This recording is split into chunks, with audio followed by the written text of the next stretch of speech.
Admiral, thank you so much for speaking to us. Iran is the chair of IONS. How important is that for you? خب همونطوری که میدونید منطقه اقیانوس هند منطقه بسیار مهمی برای هم کشور ایران، هم کشورهای منطقه و هم تمام جهانه. اقیانوس هند اگرچه سومین اقیانوس بزرگ دنیاست، اما به لحاظ اهمیت به جرئت میشه گفتش که اولین اقیانوس جهان محسوب میشه. حجم زیادی از مبادلات کالا، تجارت از طریق دریا در این منطقه انجام میشه. تعداد بسیار زیادی از جمعیت دنیا اطراف منطقه اقیانوس هند قرار گرفتند. بخش زیادی از انرژی جهان از طریق این منطقه در حال جابجا شدنه. بنابراین با توجه به اهمیت این منطقه و وضعیتی که موضوعاتی مثل دزدی دریایی و ناامنی در دریا ایجاد کرده بود، نیروی دریایی هند با ابتکار و به درستی اجلاس فرماندهان نیروهای دریایی اقیانوس هند رو تحت عنوان آیونز آغاز کرد و امروز بعد از 6 دوره می‌بینیم که نیروی دریایی ارتش جمهوری اسلامی ایران میزبان ششمین نشست اجلاس آیونز بود که در ابتدای امسال برگزار شد و همینطور ریاست دوره اون رو عهده داره. از این بابت حضور در این اجلاس برای ما بسیار مهمه، چرا که به اشتراک گذاری اطلاعات و مواردی که دیدگاه‌های فرماندهان و رؤسای هیئت‌های کشورهای مختلف و در این اجلاس حضور پیدا می‌کنند برای ما بسیار حائز اهمیته. In the name of God, as you know, the Indian Ocean is very important to Iran, to the regional countries and to the whole world in general. It is indeed the third largest ocean of the world, but indeed in terms of importance, it is the most important ocean in the world. A large scale of the commodity trade is carried out through the Indian Ocean. There is a huge population living in the littoral states of the Indian Ocean. A massive amount of the global energy is transited through the Indian Ocean, and this underscores the importance of this ocean. Therefore, the importance of this ocean is also noted as we take into consideration maritime insecurity and such challenges as piracy. And it was indeed a very positive and proper initiative by the Navy of India to establish this symposium, which is a conclave of the Navy commanders of the littoral states of the Indian Ocean and beyond. And today we are very happy that after 6 terms of the conclave, the Iranian Navy was hosting the 6th edition of this symposium in Iran at the beginning of 2018 this year, and also we are currently holding the rotating presidency of IONS, and in this respect our presence and participation in this conclave was important, and also it was necessary as we take into consideration the importance of the exchange of information and also listening to the points of views of other commanders, other dignitaries and luminaries participating in this conference. Admiral, during your presentation, one of the points that you raised is that traditional navies will not be able to deal with the future environment. Could you elaborate a little bit more on that? بله، من همونطور که توضیح دادم خیلی از شرایط محیط ما در حال تغییر کردنه. تکنولوژی در حال تغییر کردنه. اقتصاد تغییر میکنه. جغرافیا در مناطق مختلف داره نقش خودش رو ایفا میکنه و اگر موضوع ژئوپلیتیک رو در نظر بگیریم، تا امروز ما شاهد این بودیم که برخی از قدرت‌های بزرگ دنیا تلاش کردند تا وزن ژئوپلیتیک کشورها رو مهار بکنن. این برای این بوده که منافع خودشون رو از این منطقه ببرند و از این طریق وزن ژئوپلیتیک افزوده داشته باشند تا بتونن منزلت جهانی و منطقه‌ای بیشتری داشته باشند. همونطور که توضیح دادم، کشورهای جهان امروز آگاه شدند. کشورهای منطقه بسیار آگاه هستند اونها حقوقشون رو میدونن، اهمیت دریا رو میدونن و میدانند که چه چیزی رو باید مطالبه بکنن. بنابراین اگر قرار باشه که نیروهای دریایی با قابلیت‌های سنتی که عمدتاً متمرکز هست بر آبهای مناطق سبز، گرین واتر نیوی، اگر قرار باشه متمرکز باشن روی اون، با توجه به تغییراتی که در این محیط پیچیده در حال اتفاق افتادنه، قطعاً نخواهند توانست پاسخگو باشن. بنابراین باید همواره مراقب محیط بود، اون رو پایش کرد، تغییرات رو سنجید، شرایط رو در نظر گرفت، روندهایی که چشماندازهای آینده رو ترسیم میکنه مراقبت کرد و در نهایت متناسب با محیط امنیتی پیچیده آینده نیرو دریایی رو مهیا کرد. As I explained in my presentation, the circumstances in our environment and in the region is volatile and open to a lot of change. In the same line, technology is also subject to a lot of transformations. The economy is developing, the geography is beginning to play a bigger role. So the issue of the geopolitics is highly important. And part of the powers have tried to control or to contain the geopolitic weight of the other countries, and in this respect to benefit or to give benefit to their own interests, and in order to tip the balance of the geopolitics in their own interests and to increase their global weight at the global stage. Therefore, the countries in the region need to know that what rights they are invested with, and they also have come to know the importance of their rights, their demands and their calls, and therefore taking into consideration all of these matters, they need to take into consideration these changes and transformation. And if similar to the past, they want to concentrate on the green water navy, they will not be capable of proportionately responding to these developments and changes, and therefore we should take into consideration these developments, these evolvements, and taking into consideration the future, we should adopt measures or actions which are proportionate to the changes and developments and evolvements in the region and in the circumstances around us.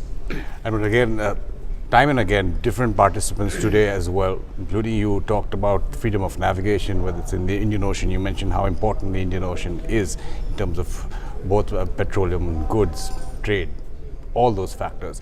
The Persian Gulf is where all the oil, most of it originates. How are you looking at keeping those waters free for navigation and safe as well? خب هر نیروی دریایی یک مجموعه مسئولیت رو به عهده داره. اولین مسئولیت هر نیروی دریایی در قبال کشورش، مردمش و سرزمینشه. یعنی قطعاً باید تلاش بکنه تا مناطق دریایی تحت حاکمیت اون کشور و منافعش رو در دریا حفظ بکنه. همزمان مسئولیتی در قبال منطقه داره. قراره که نیروهای دریایی منطقه امنیت رو در مناطق دریایی تحت حاکمیتشون برقرار بکنن به شکلی که این امنیت باعث بشه تا مزاحمتی برای همسایگان ایجاد نشه. و در ثانی هر نیروی دریایی مکلف در همکاری با جامعه جهانی برای دستیابی به امنیت جمعی به ویژه در دریاهای آزاد کمک بکنه. بنابراین نیروی دریایی ایران متضمن ایفای این سه تا نقش در منطقه خواهد بود. هم مناطق دریایی تحت حاکمیت رو چه در خلیج فارس، چه تنگه هرمز و دریای عمان امنیتش رو برقرار میکنیم، هم با کشورهای منطقه تا حدی که اونها آمادگی برای همکاری داشته باشند آماده هستیم که همکاری رو انجام بدیم. امروز هم میبینید که ما همکاری بسیار خوبی با برخی از کشورهای منطقه مثل نیروی دریایی عمان، پاکستان، هند توی این منطقه داریم و مشارکت خیلی خوبی برقراره. در ارتباط با همکاری با جامعه جهانی هم این رو باید تاکید بکنم که ما عضو هیچ ائتلافی نیستیم، عضو هیچ اتحادیه‌ای نیستیم. تنها مجموعه‌ای که با اون همکاری میکنیم مجموعه آیونزه و تا امروز از زمان شروع ناامنی در منطقه اقیانوس هند 57 ناوگروه عملیاتی رو به منطقه ناامن خلیج عدن اعزام کردیم. این مسیر از سال 2008 آغاز شده و تا امروز ادامه داشته و قطعا تا زمانی که نیاز باشه ما توی این منطقه حضور خواهیم داشت. نیروی دریایی ارتش جمهوری اسلامی ایران در دریا حضور داره برای برقراری صلح و اگر نیاز باشه مقابله بکنه با هر تهدیدی که منافع جمهوری اسلامی ایران رو تهدید بکنه قطعا آمادگی داره برام. Okay, I have to say that every navy in the world has a number of responsibilities, has to shoulder a number of responsibilities. The first responsibility of every navy is in relation to its own people and its own territory. And at the same time, we should protect and safeguard our territorial waters and our own interests. At the same time, we also shoulder a responsibility in respect of our region and with the cooperation and collaboration with the other countries in the region in such a way that this will not create any threat or hazard to other countries. We are in the belief that we should sustain and cement cooperation. At the same time, the third level is the cooperation with regard to the collective security, the global security in the three seas. So every navy, including the Iranian Navy, I reiterate, should play these three important roles. One in relation to its own territory and its own interests and its own people, nation. And the second one is the regional role which every navy has. In this respect, I have to stress that we have good collaboration and cooperation with the navies of some regional countries, including Oman, Pakistan, and India. At the same time, with regard to sustainment of global security, I have to reiterate that Iran is not a member of any coalition or alliance in the world, and the only alliance or association which are a member of is this alliance. I have to reiterate that since the start of the insecurity in the region, I'm referring to the insecurity in the Gulf of Aden, the Navy of the Islamic Republic of Iran has dispatched 57 naval groups, operational naval groups to the Gulf of Aden in order to sustain and ensure the security there. Since 2008 up to now and up to any time in the future, which calls for Iran's involvement for provision and ensurement of security. اینجا یک نکته دیگه هست و اونم اینه که ما معتقدیم که اگر قرار باشه توی این منطقه امنیت برقرار بشه که وظیفه نیروهای دریایی منطقه است، این امنیت حتما باید به دست کشورهای منطقه به وجود بیاد. امنیتی که دیگران برای ما ایجاد بکنن امنیت عاریه‌ای است، امنیت جذر و مدی است. یعنی یک روز هست زمانی که اونها بخوان به شکلی که خودشون بخوان برای اینکه منافع خودشون رو تأمین بکنن، نه اینکه منافع ما تأمین بشه و تضمین بشه. و زمانی هم که نخوان اون امنیت نیست. بنابراین ما نمیتونیم امنیت رو به عهده دیگران بذاریم. کشورهای منطقه باید برای این کار اقدام بکنن. صبح هم من در صحبتام عرض کردم که شرط لازم و کافی اون اینه که هر کشوری یک نیروی دریایی در اندازه معقول ایجاد بکنه و مشارکت بکنه در برقراری امنیت جمعی. I'm in the belief that if there is the security to be provided, it is the responsibility of the countries in the region, not in any extra-regional countries or powers to be involved. And if this security is provided by the extra-regional powers, it is a borrowed security. It is a tidal security which sometimes comes, sometimes it evaporates. As long as they see that the interest of the region is in their own interest, they will provide the region with the security. Otherwise, they will take the other action. Therefore, I firmly believe that the regional countries should get involved and join hands for provision of the security by themselves. And every regional country should, in the necessary or in the needed capacity, take action to create its own navy and to have a proportionate role with regard to ensurement of the security in the region. But I want to emphasize that it should be in reasonable size.